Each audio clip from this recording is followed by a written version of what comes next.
जरूरत होती है। कहीं भी देश में या प्रदेश में सामाजिक और आर्थिक विश्लेषण के उपरांत ही सरकार नीतियां बनाती है और नीतियों का निर्धारण करती है।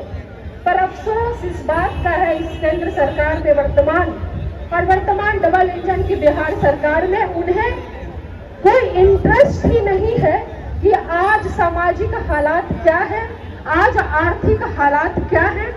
आज अगर किसी भी नीतियों को बनाया जाता है, उसके लिए अगर किसी भी प्रकार का फंड अलॉटमेंट होता है, एलोकेशन किया जाता है, तो वो किस आधार पे किया जाए वो बिल्कुल बेसलेस है। अरे जब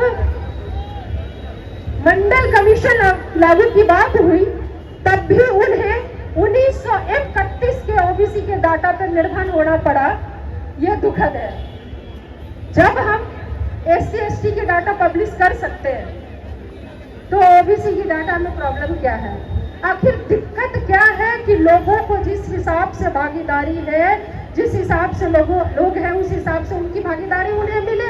आखिर ये दिक्कत कौन लोग हैं जिनको दिक्कत है?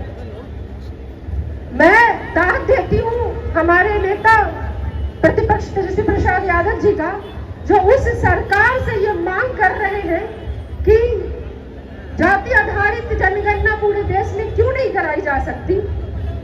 मैं सर से ये कहना चाहती हूँ कि सर जो ये भूल चुकी है कि 10 साल में जनगणना होती है वही भूल चुके हैं, तो उससे जातिगत जनगणना की मांग करना कुछ ज्यादा है। उन्हें अपनी जिम्मेवारियों का एहसास ही नहीं है। ये मृत हो चुकी सरकार है जिसके हृदय में किसी के लिए समानता और आर्थिक समानता और सामाजिक समानता जैसी बातें रह नहीं गई है। यह चंद पूंजीपतियों के द्वारा चलाई जाने वाली सरकार जो है वो आज देश में चल रही है, राज कर रही है।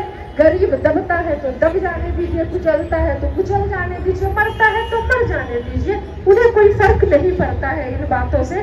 खामखा हम लोग इस तरह से भीड़ जुटा रहे हैं, लेकिन कहते हैं ना कि आवाज बंद तो होनी नहीं चाहिए। तो जब तक दम है ये आवाज तो उठाएंगे कि बराबरी का अधिकार तो चाहिए, समान रूप से समान अधिकार तो चाहिए। तो मैं इसलिए कह रही थी कि ये जो शब्द है ना सोशियो इकोनॉमिक कास्ट सेंसस, या कहीं इतिहास के गर्त में न चला जाए, इसके लिए सरकार का बदलना जरूरी है। संविधान को सुरक्षित रखने के लिए, इस शब्द को मान रखने के लिए, इसे बचाने के लिए इस तरह की धरना का होना, और हम अपने नेता के साथ हैं। इस तरह की धरना का होना और हम अपने नेता के साथ हैं।